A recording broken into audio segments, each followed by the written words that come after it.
नमस्कार. आयोगात्मा 20पर्यंत आपण सुसंवाद साधलेला आहे. आता आयोगात्मा 21, 22, 23, 24 यातल्या ते जास्तीत जास्त जे सेशन आहेत ते आपण मुद्रेवर करणार आहोत. आपल्याला माहीत आहे अष्टांग योगमध्ये यम, नियम, आसन, प्राणायाम, प्रत्याहार, धारणा, ध्यान, समाधी हे अष्टांग आहेत. अष्टांग योग हे तर प्रसिद्ध आहेच, सर्वांना अपील झालेलंच आहे. पतंजली मुनींची एक श्रेष्ठ कृती जगापुढे आपल्याला लाभलेली आहे. पण याशिवाय चक्र, बंध, मुद्रा, क्रिया हे अष्टांग योगाला सपोर्टिव्ह आहेत, पूरकच आहेत. त्याच्यात चक्रांचा अभ्यास आपण केला, 4 सेशन केले मुद्राचे, नंतर बंधाचे 1-2 सेशन केले, चक्र, बंध. आता मुद्रावर येतो आहोत. आणि क्रिया आहे तो गुरु सान्निध्यात जवळ बसूनच त्या करायच्या असतात. क्रिया जगाने आपल्या श्रीकृष्णाने जगाला 1,25,000 क्रिया सांगितल्या. त्याच्यातल्या मोजक्या 3-4 एक मोठा नळ आहे वॉटर सप्लायचा, त्याच्यातून मध्येच पाणी झिरपत असतं. तसं 1,25,000 क्रियांपैकी जिव्हा क्रिया, तक्र क्रिया, अश्विनी क्रिया अशा काही क्रिया या सहज त्या मोठ्या चॅनलमधून निसटल्या आणि त्या मानवजातीला मिळालेल्या आहेत. तर याबद्दल आणखी किंवा तरी मी परिचय करून दिलंच. पण या क्रिया ह्या एका व्यक्तीने समजा वर्षभर काही साधना केली, कुठली पण साधना असेल, वर्षभर केली, आणि दुसऱ्या व्यक्तीने फक्त 1.5 मिनिट फक्त क्रिया केल्या तरी त्या बरोबरीच्या आहेत. म्हणजे मला सांगायचं आहे की क्रिया या इतक्या फास्ट असतात आणि ते गुरु सान्निध्यातच त्या समजून घ्यायचे असतात.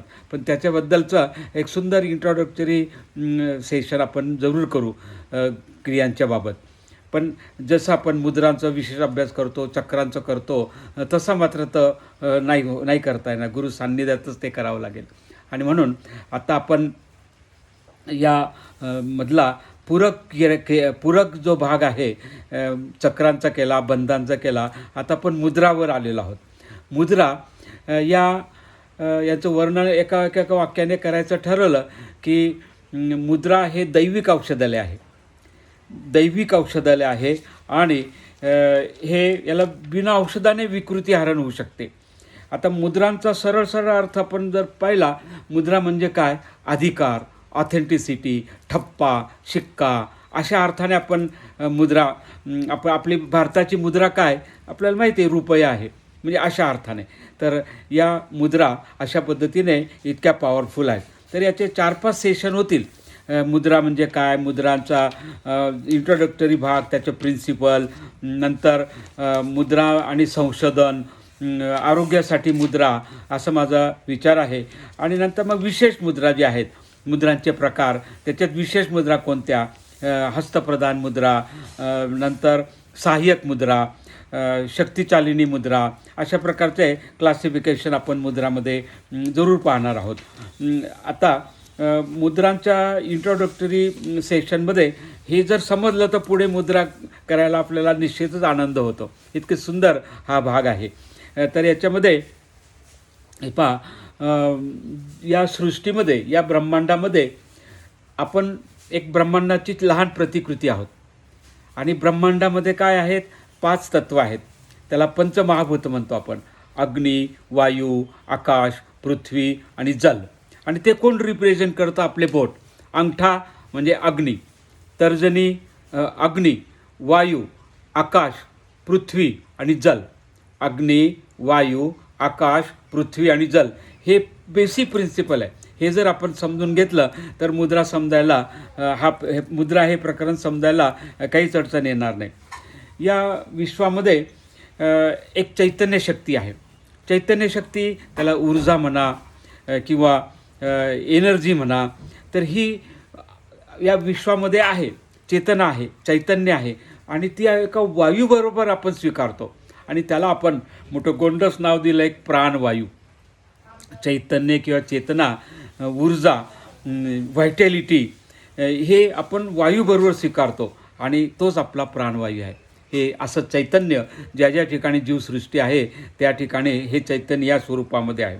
आता चैतन्य शक्ती ही साधारणतः 2 प्रकारे त्याचं वर्गीकरण पाहूया.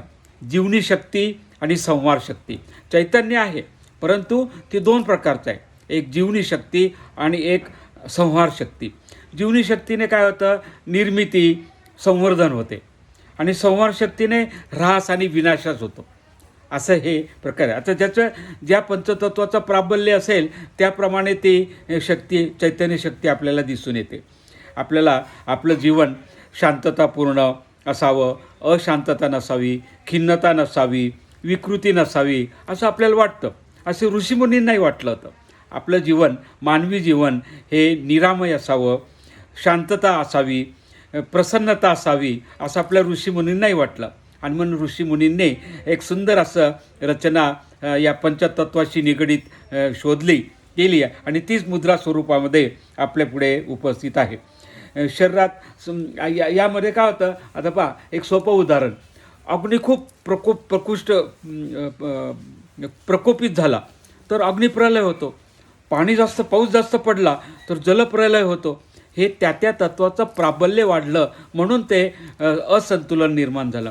असंच असंतुलन आपण मानव हे पंचमहाभूताची, आपल्यामध्ये सुद्धा हाडामासाचं शरीर आहे आपलं. 33% हे पृथ्वीतत्व आहे आणि इतर 70% वायू आहे, आकाश आहे, या पद्धतीने इतर तत्व आहेत. आपलं हाडामासाचं शरीर हे पृथ्वीतत्वाशी निगडीत आहे. तर अशा पद्धतीने हे आपलं मुद्रांचं महत्त्व आपण लक्षात घेतो आहोत. आपण एक उत्कृष्ट निर्मिती आहोत. निसर्गाची उत्कृष्ट निर्मिती म्हणजे मानव आहे. आता पहा, आपला हात आणि जगन्नाथ असं आपण म्हणतो, आपला हात आणि जगन्नाथ. तर आपल्या हाताचे तळवे, पायाचे तळवे याच्यामध्ये या तंत्रिका ज्या आहेत या अगदी फायनल पार्टपर्यंत आलेल्या असतात. त्यामुळे हात रब करणं, ठोके देणे, ॲक्युप्रेशरमध्ये हेच तर तंत्र विकसित केलेलं आहे. ॲक्युप्रेशर, ॲक्युपंक्चरमध्ये हेच तंत्र विकसित केलेलं आहे. आणि म्हणून निसर्गाच्या या ठिकाणी आपले जे ऑर्गॅन्स आहे, आपल्या बोटामधून सतत ऊर्जा, त्यातल्या त्यात अनामिकेमधून सतत ऊर्जा वाहतच असते, सतत. अशा पद्धतीने या चुंबकीय आणि विद्युत लहरी स्वरूपामध्ये हे सतत उत्सर्जित होत असतात. आता आपण पाहूया याला प्रमाण ग्रंथ काय आहेत. जवळजवळ 6 प्रमाण ग्रंथ आपण अभ्यासलेले आहेत. घेरण संहिता, वज्रायन तंत्र, हठयोग प्रदीपिका, हठयोग कौमुदी, बौद्ध साहित्य, जैन साहित्य याच्यामध्ये भरपूर अशा प्रकारे ऊर्जाचा उल्लेख आपल्याला आढळतो. यामुळे काय ऊर्जेने काय होतं, आपल्याला सफलता, संपदा, चिकित्सा, आध्यात्मिक प्रगती, ध्यान धारणा हे करण्यासाठी आपल्याला मुद्रा अत्यंत उपयुक्त असतात. आणि मुद्राने काय होतं, मग पुढे आपली अँटीऑक्सिडंट शक्ती वाढते, अँटीऑक्सिडंटचं प्रमाण वाढते, हॅपी हार्मोन्सचं प्रमाण वाढतं, निगेटिव्हिटी कमी होते, पॉझिटिव्हिटी वाढते आणि आपला जो आतला मी आहे, स्वतःचा मी जो आहे, आपण मी म्हणून जो असतो, नुसतं व्याकरणामध्ये मी म्हणजे मी, त्याला एक विशेष अर्थ आहे. आपला मी प्रसन्न होतो मुद्रामुळे. आणि म्हणून मुद्राला दैविक औषधालय असं म्हटलेलं आहे. औषध लागत नाही याला, कुठले औषध लागत नाही, दैविक औषधालय आहे. स्पिरिच्युअलिटी वाढते, व्यक्तिविकास होतो आणि म्हणून मुद्रांचा अभ्यास आपल्या ऋषीमुनींनी करून ठेवलेला आहे. आता पहा, मी मग सांगितलं, शिक्का, ठप्पा, ठसे, मुद्रिका, मुड्डिका, अधिकार, ऑथेंटिसिटी याच्यातून जे आपल्याला समजेल आपल्या व्होकॅब्युलरीनुसार ते मुद्राशी रिलेटेड आहे. आता मुद्रामध्ये वेस्टर्न फिलॉसॉफर आणि ईस्टर्न फिलॉसॉफर यांनी व्याख्या करण्याचा प्रयत्न केलेला आहे. आपल्या पूर्व गोलार्धामध्ये जे फिलॉसॉफर आहेत त्यांनी काय केलं आहे की mudras are hand gesture, mudras are systematic hand gesture, systematic hand gesture हाताच्या प्रमाणानुसार. आणि वेस्टर्नने काय केलं आहे, mudras are hand gesture but they are mystic hand gesture use for focusing subtle energy. आपली जी सबटल एनर्जी आहे ती फोकस करण्यासाठी आहे. आणि मग सर्वमान्य व्याख्या तर खूपच छान आहे. It is non verbal mode of communication. तुम्हाला कम्युनिकेट करायचं, जे काही बोलायचं असेल ते नॉन व्हर्बल शब्द वापरायचे नाही. It is non verbal mode of communication of what, self expression, स्वतःचं एक्सप्रेशन होतं या ठिकाणी. External expression of inner resolve. आपला जो मी आहे, इनर रिझॉल्व, आपला जो मी आहे, it is external expression of inner resolve, अशी त्याची व्याख्या केली जाते. मात्र हेच असताना ते त्याची इफिकेसी रिटेन करतात. त्याच्यातलं तौलनिक महत्त्व अजिबात कमी होत नाही. म्हणून एक वाक्य वापरलं आहे, mudras retain the efficacy of spoken word. जे तुम्हाला सांगायचं आहे ते स्पोकन वर्ड या रूपामध्ये सांगितलं जातं. पूर्वीच्या काळी युद्धामध्ये करपल्लवी, नेत्रपल्लवी याच्या माध्यमातून संदेशाचं दळणवळण करत असत. तो एक प्रकारचा सुंदर हेरगिरीचा प्रकार होता. आता मी माझ्या भाग्याने करपल्लवी शिकलेलो आहे. करपल्लवी म्हणजे काय, हाताचे खून करायची, एक 25, 30, 50 फूट अंतरावर एखादी दुसरी व्यक्ती असेल तर ती बरोबर मी काय संदेश दिलेला आहे नॉन व्हर्बल तो बरोबर ओळखते. उदाहरणार्थ मी असा हात केला, आपल्याला काही माहीत नाही म्हणून मी माझं नाव सांगितलं, मधुकर. मनगट, धनुष्य, उकार, करंगळी आणि हा रथ. याला रथ करायचं आहे, त्याच्या काही साईन्स असतात, सिग्नल असतात. तर अशी करपल्लवी ही अशा पद्धतीने अतिमहत्त्वाची या मुद्रा विज्ञानमध्ये वापरलेली आहे.